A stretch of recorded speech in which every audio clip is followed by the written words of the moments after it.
My name is Dr. Ian Storch. I'm a board-certified gastroenterologist and osteopathic physician, and you are listening to DO or Do Not. If you're interested in joining our team or have suggestions or comments, please contact us at doordonotpodcast.com.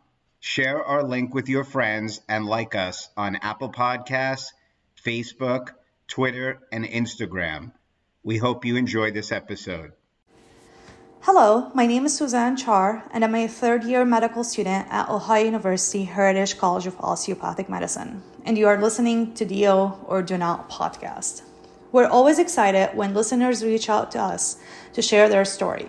Today, we're excited to speak with Josh Baker, a DO PhD student at the Michigan State University College of Osteopathic Medicine. Josh will explain the path that a clinical scientist can take, the importance of scientific research, and what osteopathic medicine offers that is special in this regard. Josh shares his story and journey toward pursuing a dual doctorate degree, beginning with his early research experience as an undergraduate that sparked his interest in osteopathic medicine. Dr. Baker's explain what's the process of applying to DO PhD and MD PhD program look like, and explain the benefits of obtaining both a DO and a PhD, including diversifying one's skill and enhancing patient care in medicine. Josh discusses the unique opportunity and diversity of research which led him to choose MSU to complete his dual degree. Additionally, he provides insight into his current neuroimaging research on traumatic brain injury and share his future career goal in radiology. Join us as we delve into Josh's unique path and explore the intersection of research and clinical practice in osteopathic medicine. All right, Josh Baker, thank you so much for being with us tonight. Thank you for having me, Dr. Storch. It's good to be here. So, Josh, we're always flattered when people reach out to us and feel that they have a great story and something to say, and you definitely do. And yes, the main thing we're going to talk about today is a PhD. Now, just to start, it's crazy enough that you want to be a doctor. Why would you want to be a doctor? Can you just tell us a little bit about who decides that they want to spend extra time getting a double doctor degree? Yeah, so I'm very fortunate to be in my 7th year at MSU COM's DO PhD program. It's a really unique program where you get to do your DO training and PhD training in an 8-year-long program. The type of person that wants to get this training is really a wide variety of people because it allows you to essentially take an idea, collect data that allows you to then tell a story, and then ultimately use that story to, in some way, improve medicine or science in general. And those skills are applicable in the clinic, at the bench, or in industry, or in academic medicine, wherever you want to go. So it's a great opportunity to diversify your skills and have lots of training opportunities.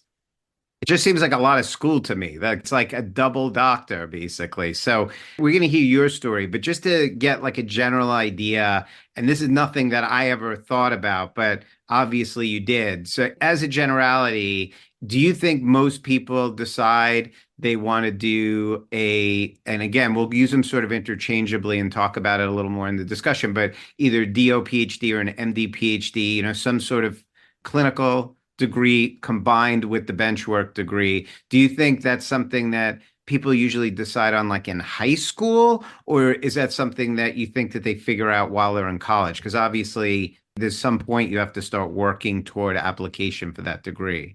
You're absolutely right. It's obviously a slightly different application process with an emphasis on your research track record that you've established before applying.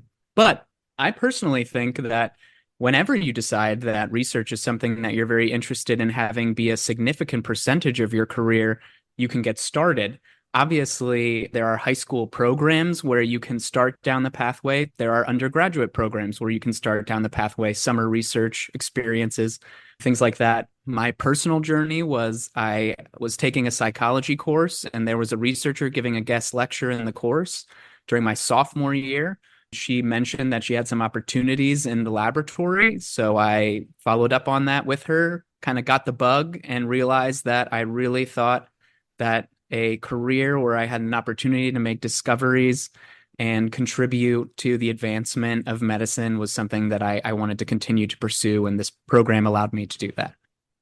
So a lot of times when I talk to students, it's kind of interesting, or when we interview docs, when we talk about getting a residency, my term for research is coin of the realm. I don't know why I like that so much, but it's like that's how you pay for things. That's how you get your that's how you get your dermatology residency, right? You do research.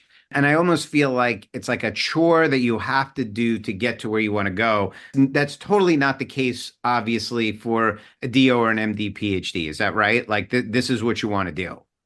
Yeah, and I would even say about research in general, a lot of the research that goes on needs the help of clinicians in the clinic to partner with researchers that are doing multi-site clinical trials to help to collect the data. So research is really important for all clinicians. Really, at their core, physicians are scientists. But yeah, so in this program specifically, though, you are looking to ultimately match into a residency and then either restart a research career after you've finished your residency training and fellowship. Some people do it.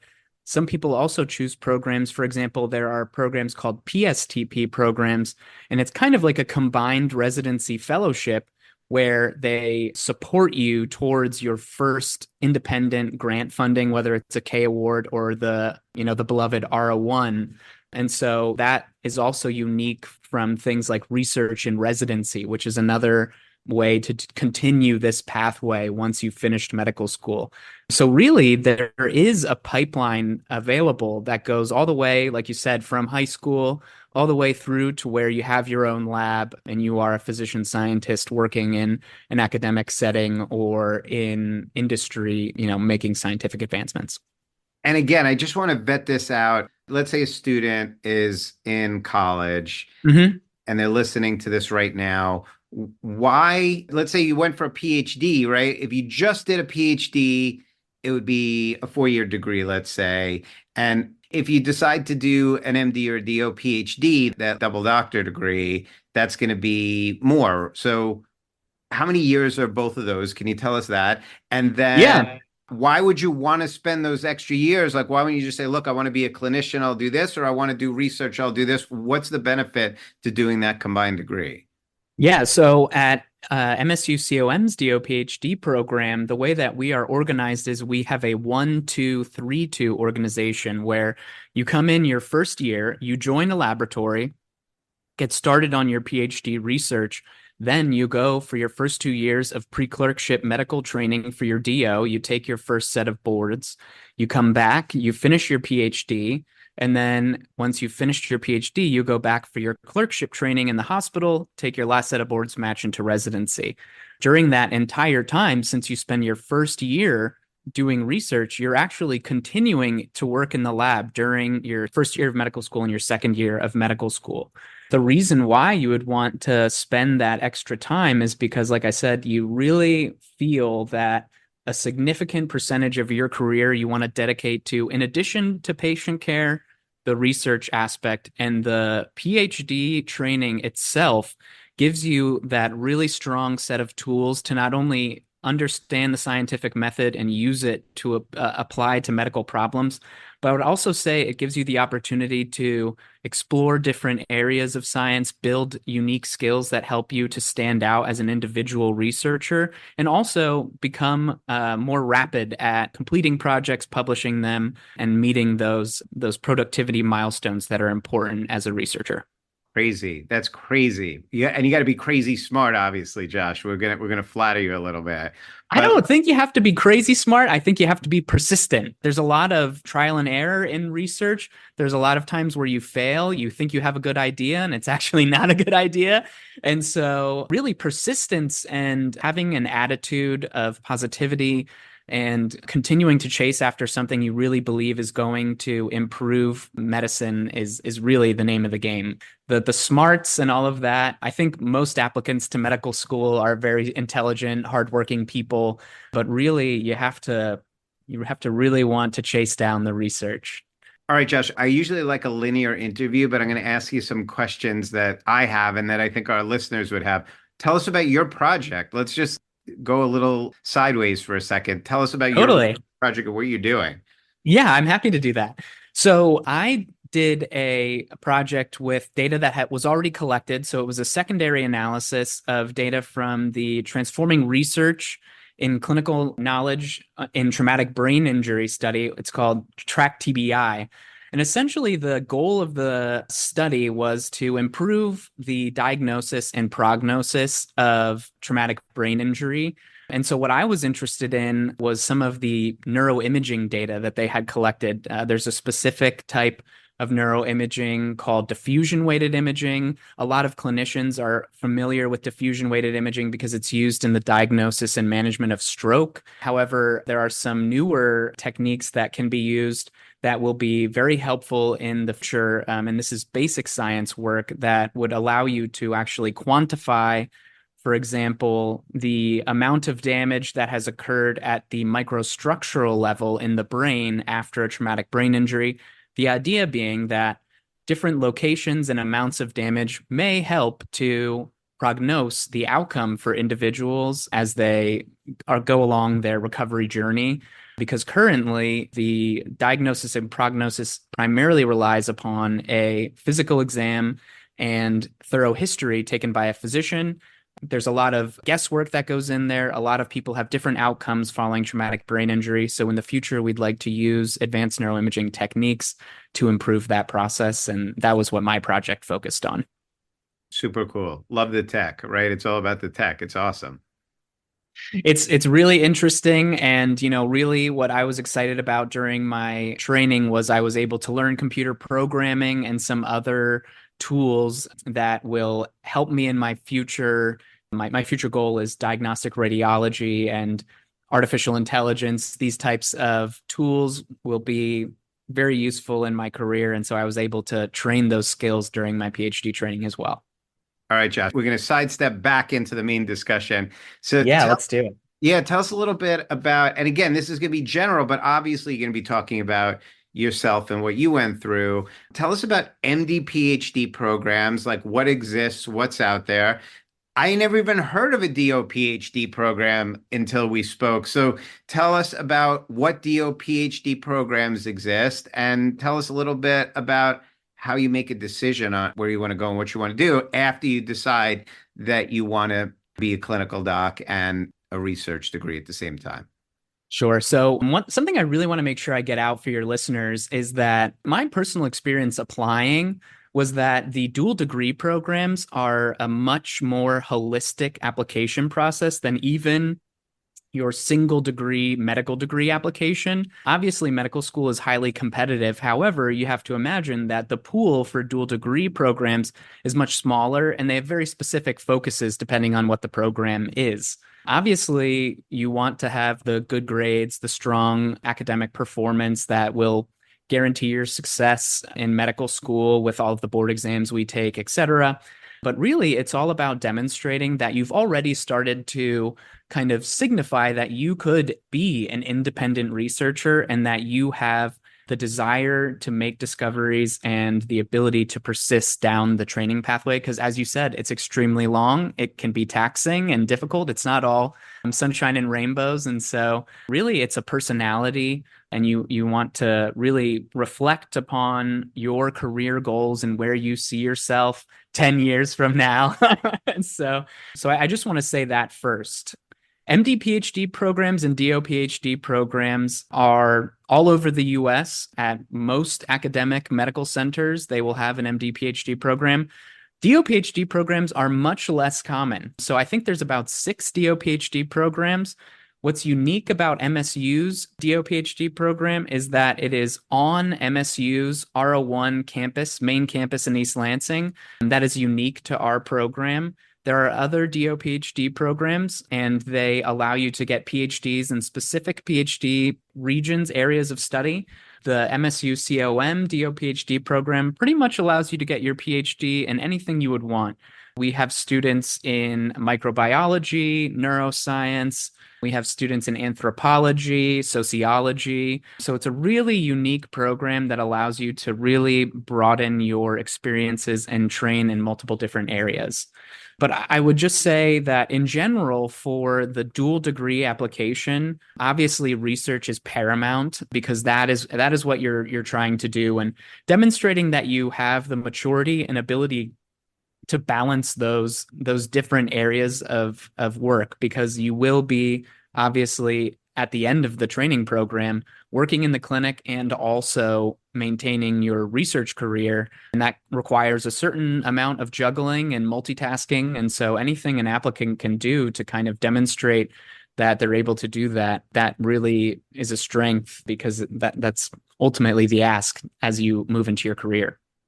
One of the comments on DO schools and osteopathic education sometimes is that maybe it doesn't have a big university hospital or a big university affiliation. So does that affect the ability of osteopathic schools to offer DO PhDs? And again, in general and at Michigan specifically, is the strength of Michigan's university what allows it to have that program, right? And how does that work at the other schools? Yeah, so I'm not entirely sure why DO PhD programs are not as common. However, I will say one of the goals of our DO PhD program is to increase the amount of scientific contribution that the DO profession has to the medical field in general. And so being at MSU, which is a large R01 university, that does allow us to have unique access to all of the facilities and laboratories that come with that.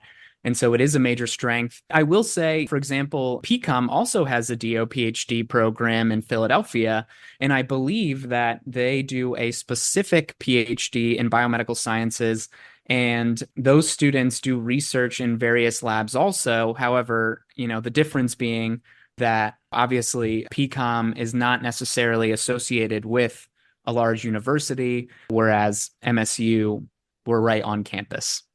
And then just to kind of come full circle into osteopathic specific research. So I recently spoke to Dr. Jordan Keys at New York Institute of Technology. They're working on expanding research and doing conferences for research. Obviously, that's clinical research.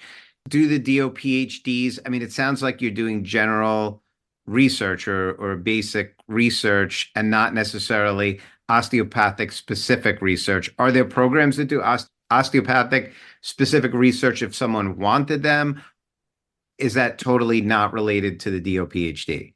So I'm not aware of any programs that specifically do osteopathic oriented research. However, I will say that ultimately your research career is your individual pathway to kind of forge.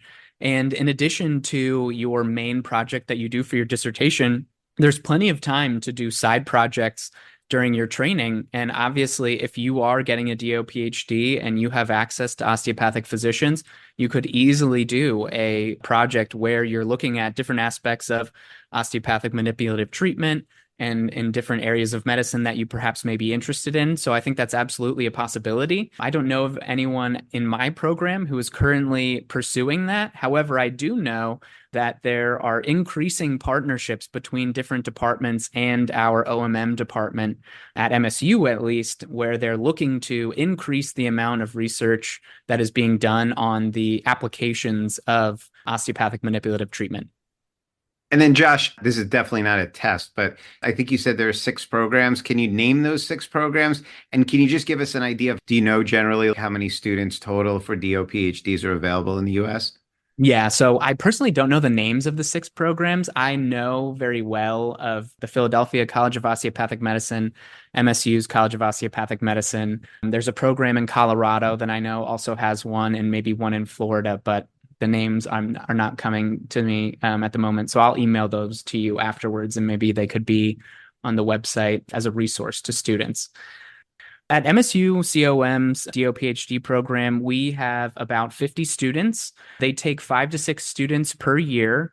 In my class, there's actually 8 students.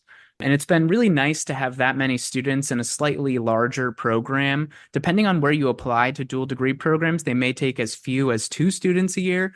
They may take many more. For example, Wash U in St. Louis takes many, many students every year. What's nice about being in sort of a mid-size program, I would say, is the camaraderie between classmates. It's nice to have that many other students who are going through the same long, as you said, 8-year training program that are sharing your journey, that you can kind of share the struggles, share the joy as a group. Amazing. All right, Josh, I'm going to have more questions. We're going to shift gears a little bit. We're going to talk about your journey. You're going to tell us about how you got to where you are now. And again, I think we're going to come back as we weave in and out to some For questions sure. about the PhD. So tell us where you grew up. Tell us when you decided you wanted to be a doctor, and tell us where you went to college. Sure. I'm from Bethlehem, Pennsylvania. Some people might know it from Billy Joel's song Allentown. And I went to the University of Pittsburgh. I studied psychology and got a minor in chemistry. I had an idea that I wanted to practice medicine in high school. My mother actually worked as a social worker and also did music therapy. And she, when I was in high school, worked with students in a school-based partial program. So students with mental disabilities, she helped to create treatment plans for them and, worked with them during the school day. And so one of the first experiences I had with medicine was with those students and also with the consulting psychiatrist for that program. And I actually shadowed her and traveled into the Poconos to kind of do house visits, patients with mental disorders. And I just really appreciated one, the doctor patient relationship she had with those individuals. She was probably, one of the few people they had contact with. It was relatively remote in the Poconos, and she was really going there and spending time with them, listening to their concerns, even giving vaccinations when it was necessary. And I just felt like that work she was doing was incredibly impactful and gave a great deal of value to her life and to those patients. They really appreciated and felt the impact of that unique and privileged position that a physician has. And to me, it was kind of what sent me off on my journey. The original research that I started with was sleep medicine research. And ultimately, I took a little detour during my dual degree program into radiology and neuroimaging. But I ultimately hope to kind of come back to a region where I'm using neuroimaging in psychiatric and neurologic disease to kind of improve the diagnosis of those disorders. So I'm partly there, but it was an exciting journey. And that very early experience with patients was really what pushed me to keep going.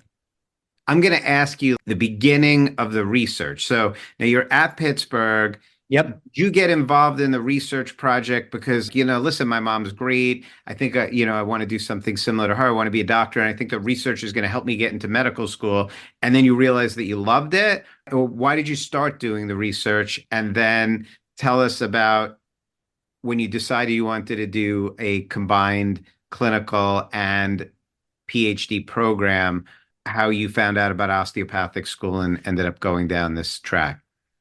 Yeah, so like I said, I was getting a psychology degree, and one of the things that the University of Pittsburgh did was they used to have different people from medical professions come and talk to students. It was kind of like a after hours. You come down to a lecture hall and listen to some professionals talk about their careers.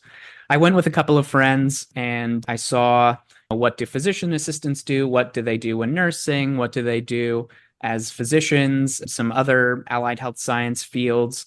And I was pretty interested in becoming a physician still. And so I went to the advising office for medical school, and they kind of said, it's really important to do research, to be a competitive applicant. So it was in the back of my mind, probably the beginning of my sophomore year. And I was taking a more advanced psychology course where researchers came in and gave some lectures.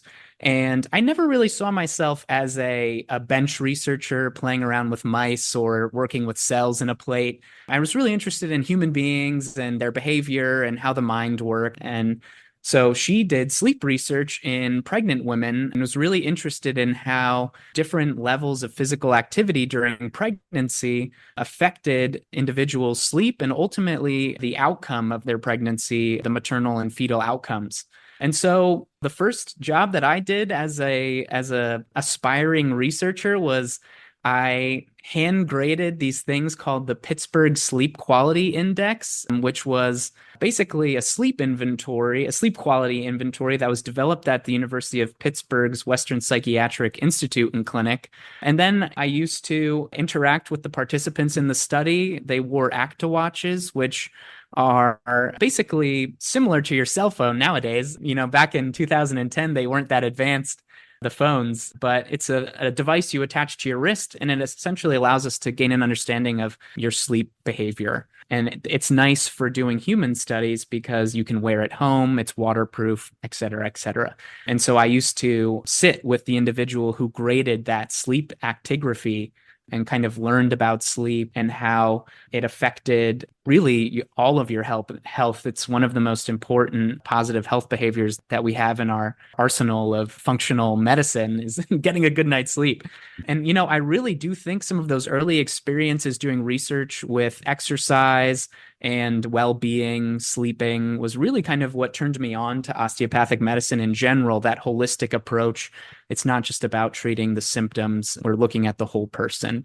And so some of those early research experiences impacted my choices to go into the dual degree and also to pursue the DO training. Did you meet a DO at some point? How did you really solidify that osteopathic application? And then tell me a little bit about your application process and what you said it was holistic. Tell us about what the interviews look like and how that went.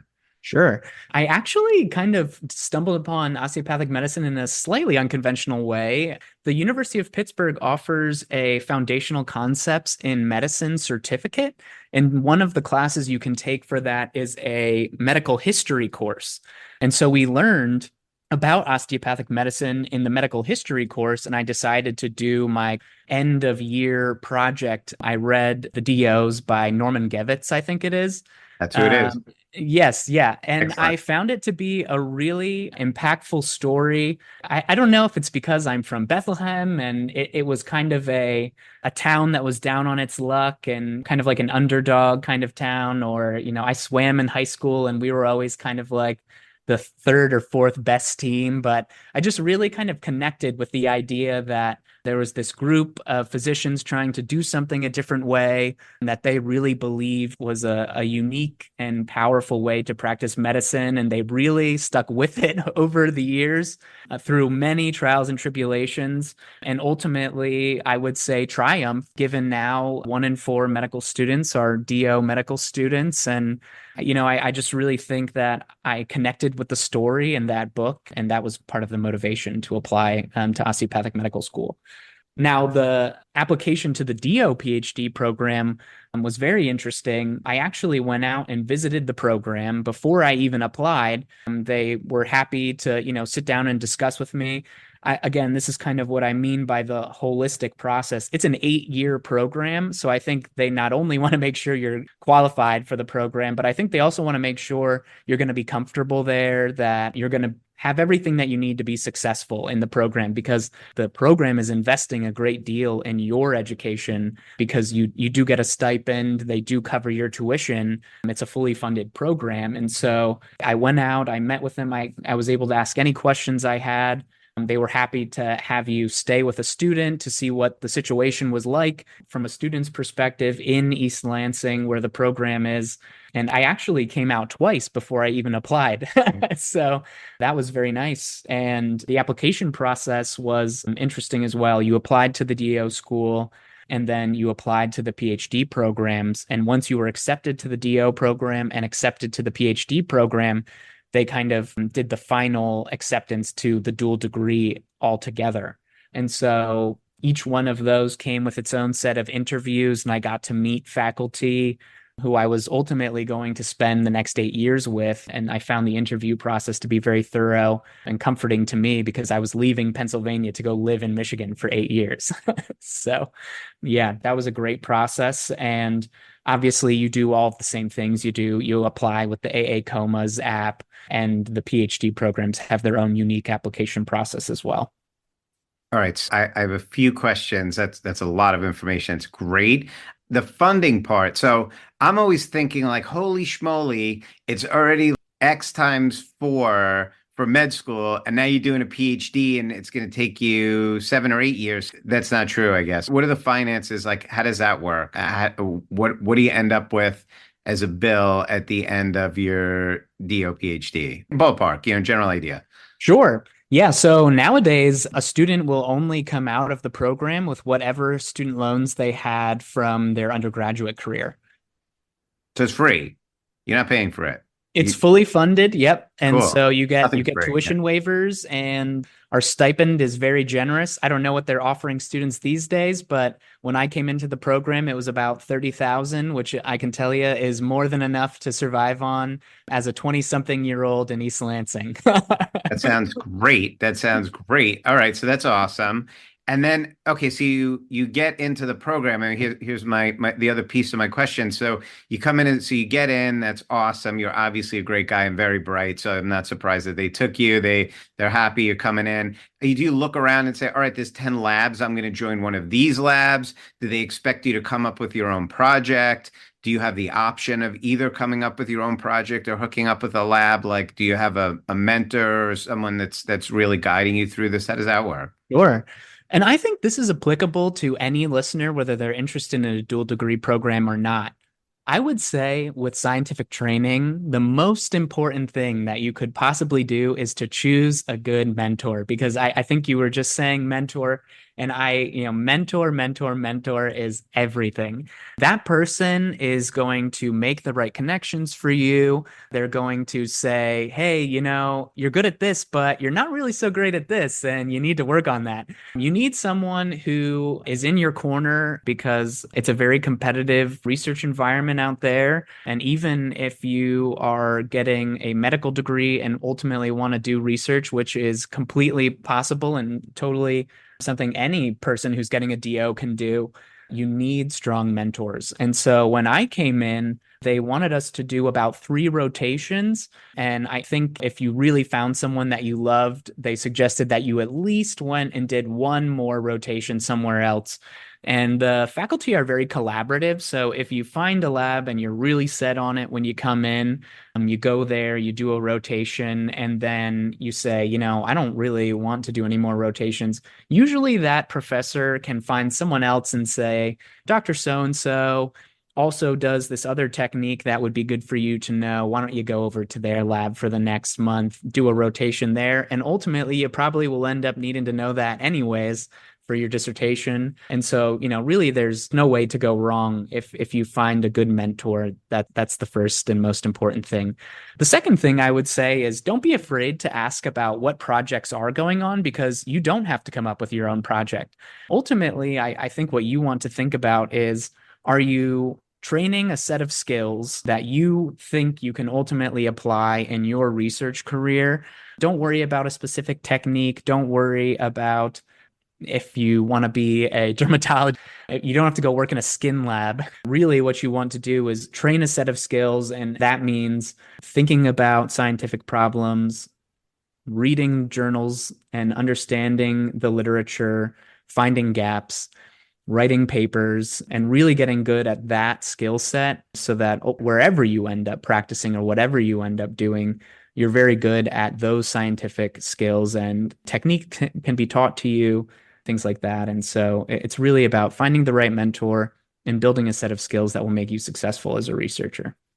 Great advice. And you do your first year, and now you're going into your 2 regular med school years. So my question for you on the 2 regular med school years is, how the hell do you do that? I don't know. I'm not the smartest guy in the world, but I sat with my books. I woke up in the morning and studied till the sun went down. I mean, that's Yeah.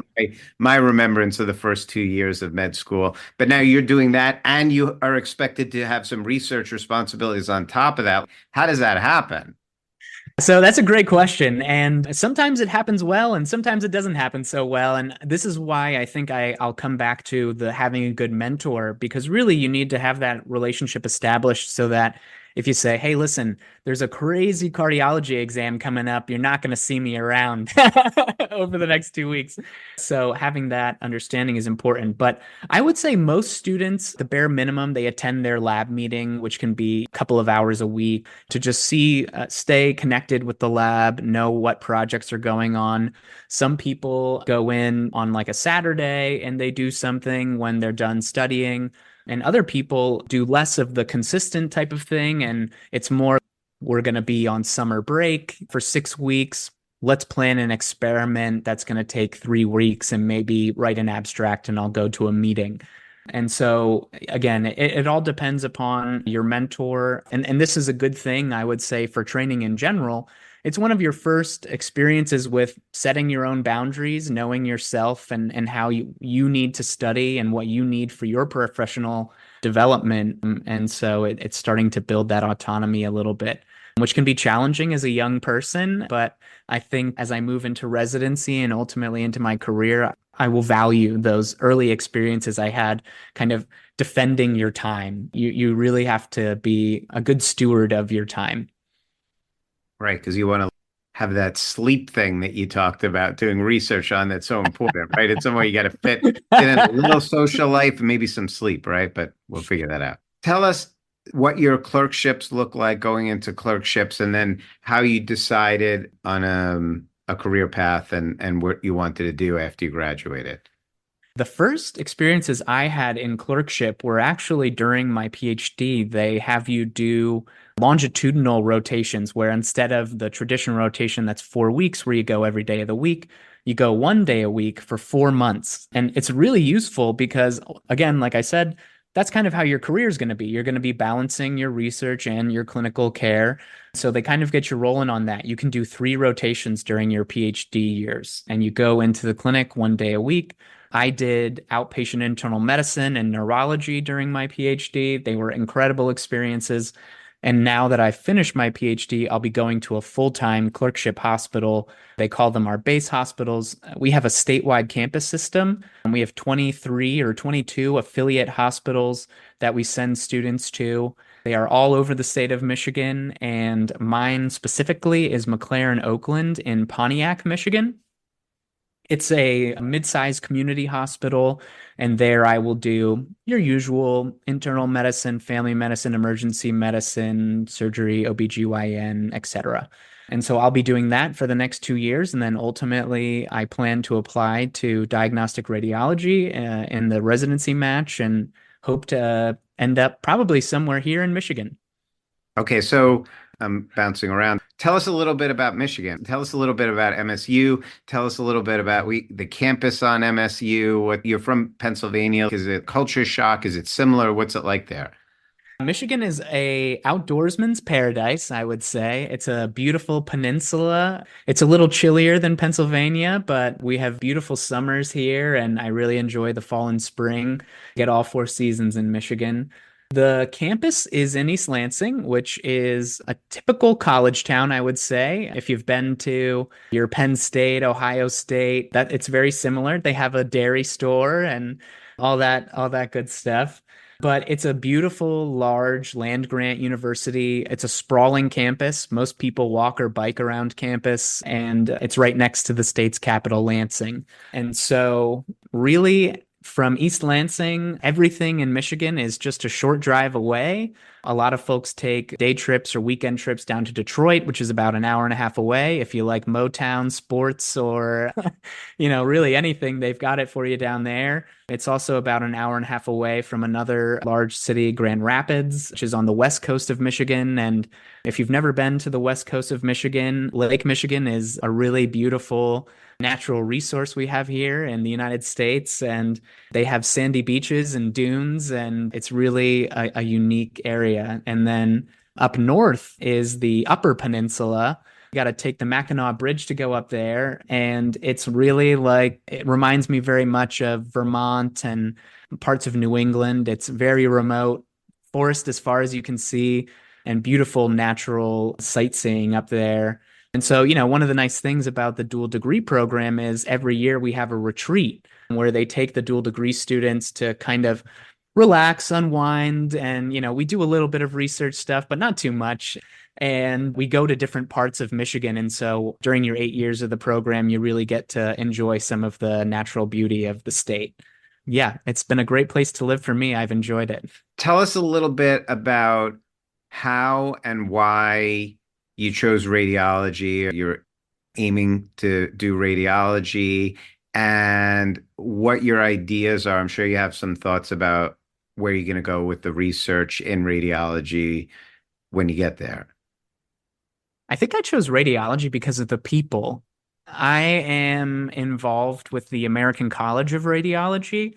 I am the chair of their medical student section steering committee, and I've gotten to interact with many radiologists in that role. And also, I do a lot of work with their Michigan chapter, the Michigan Radiologic Society.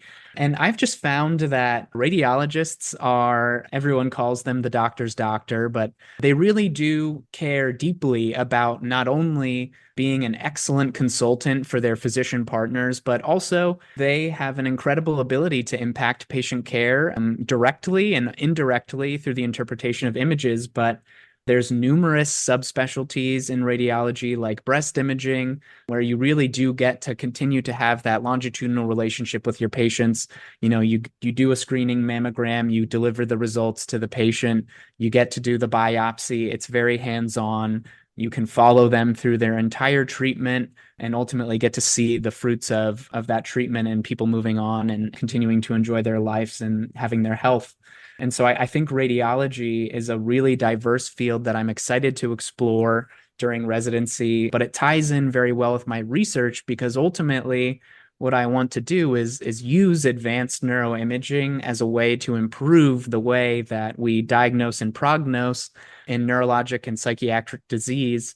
My personal impression during my medical training has been in the fields of neurology and psychiatry, we still don't know very much. There's a lot of unknowns. And I think magnetic resonance imaging is one of the most advanced tools we have to study the human brain and understand more about how it functions normally and how it functions in pathologic states. And I hope to be able to contribute to that as a potentially a neuroradiologist. Josh, I'll just echo what you said. As a practicing gastroenterologist, support staff and good interpretation of images by a radiologist is so paramount to being able to practice gastroenterology because life is so busy and patient care is so fast paced that you really, as a gastroenterologist, can't look at every scan yourself, can't be as good as a radiologist at looking at images, although it is important to be able to interpret things at 2 o'clock in the morning. You really need your radiology friends to tell you what's going on. And sometimes patients don't realize that not all radiologists are created equal. And because there's words on a page, it doesn't mean that's necessarily what the scan shows. And having that expert interpretation. And again, for me, I have friends that are radiologists that sometimes, for example, I have a neighbor who sometimes unfortunate for him, I'll drop the disc off at like 10 o'clock at night when I get home from work and say, Evan, can you just look at this scan and tell me what to do? And that's such a big part of medicine. I think radiology is great. It is a great field, and like I said, I don't want to put words in your mouth, but I'm assuming that they will do it when you drop it off and probably have something funny to say to you about it. And really, I've found all radiologists that I've interacted with are just a joy to be around, and they really do have an incredible impact, and I hope to be as great as they are. And I'd just like to say, Josh, we call radiology sometimes a NPC specialty, no patient care. And I would say as a radiologist and a PhD, you would think you'd be like a very blah, no personality type. Just want to be in a dark room and not talk to anybody, but you're super charismatic and really excited. And it's been great talking to you. Awesome. Well, it was great to talk to you. I hope you got some good information about the DO PhD program. It's been life-changing for me. And if there's a listener out there that is considering a dual degree program, it's a great option at MSU and any of the other dual degree programs. I think it's a good field to pursue and a great way to spend your life contributing to society. Josh, just one last piece. Let's say someone's listening and they're in college and they really are like, this guy, Josh Baker, is badass and I want to be like him and I want to get free tuition and spend 8 years of my life in a lab and doing medicine and not sleeping and helping society and advancing medicine. What advice would you give to that student in college that wants to pursue a DO PhD? I would tell them first and foremost to believe in yourself because you have to, because sometimes you're the only one who does. And so you have to have that internal drive to accomplish what you believe is going to fulfill you as a person. And if that is pursuing a physician scientist training program, I think you will find yourself fulfilled and happy that you pursued that route. But you do have to have an internal drive. And so I would say don't ever give up on what you set your sights on because you're capable of accomplishing it.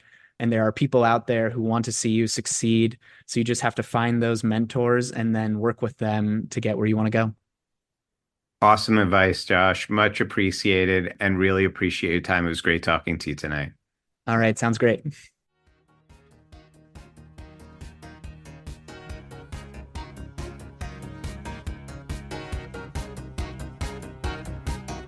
This concludes our episode of Do or Do Not. Send all inquiries, comments, suggestions, and even let us know if there's someone you want us to interview to doordonotpodcast@gmail.com.